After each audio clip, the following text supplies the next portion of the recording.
everyone, welcome to back my channel. I hope everyone is having a wonderful day. Before starting the video, please go ahead and hit the subscribe button. An agitated Chelsea arrives at Adam's apartment. They both received a message saying that Connor wanted to speak to them. She thinks this is a big step, but they shouldn't make it bigger than it is. She accuses him of tending to inflate things and insists they must tread carefully because there is so much at stake. When he starts setting up the video call, she stops him so they can go over the guidelines. She explains the doctors say they need to avoid reassurances and snaps at him when he gets snitty about hearing this all many times before. They bicker and she insists they need to be a team. Chelsea says that anger is his defense mechanism while hers is quiet panic. He assures her they have the rules to handle this, and they sit down to make the call. When it starts, they tell their son how happy they are to see him and ask if he's made any friends.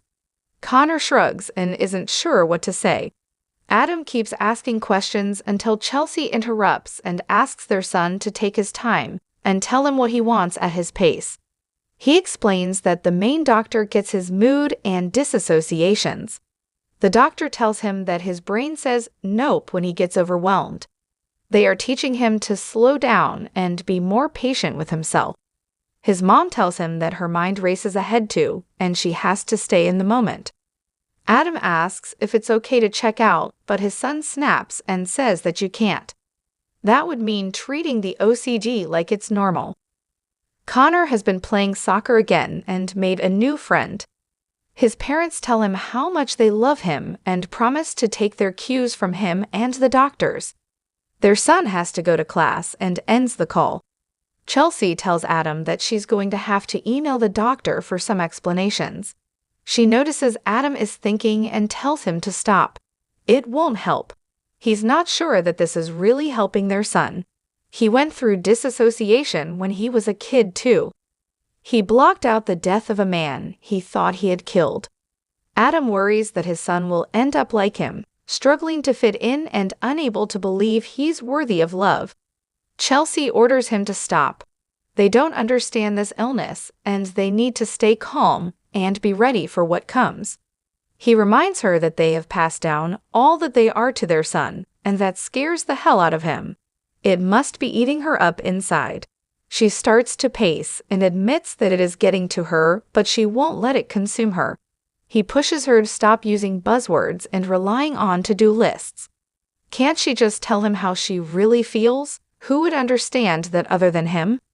Throwing up her arms, she admits she's terrified that she will fall into the well of shame and guilt and not be able to crawl out. Of course, she blames herself and hates herself for not being able to stop this. He knows he wasn't there for a big part of their son's life and how much chaos he has created. Sitting down, she says that what their son is dealing with is something different. Even if they don't understand it, they still feel fully responsible. Does it matter if they didn't cause it? Their son is still suffering. He just wants to tell his son he will have a normal, boring life, but telling him it will be okay is just giving him their wishful thinking.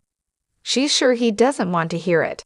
Adam could use some reassurance. Sighing, she admits she could too. He suggests that when things get scary, they can reassure each other. She'd like that very much.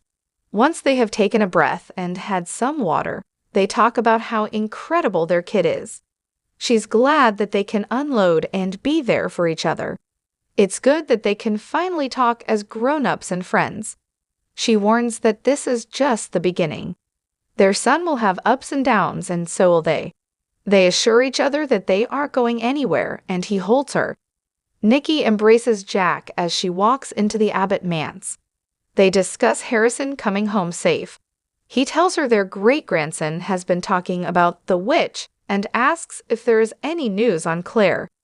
She explains there was a call that maybe could have been Claire, but they don't know.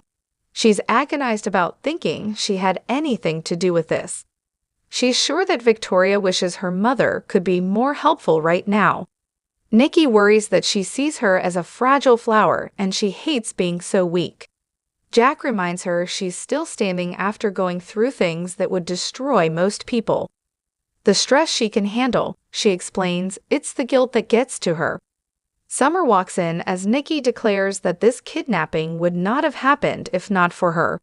Her granddaughter wants an explanation. Jack immediately jumps to his friend's defense, but Nikki steps up and explains that it's her fault Jordan is still alive.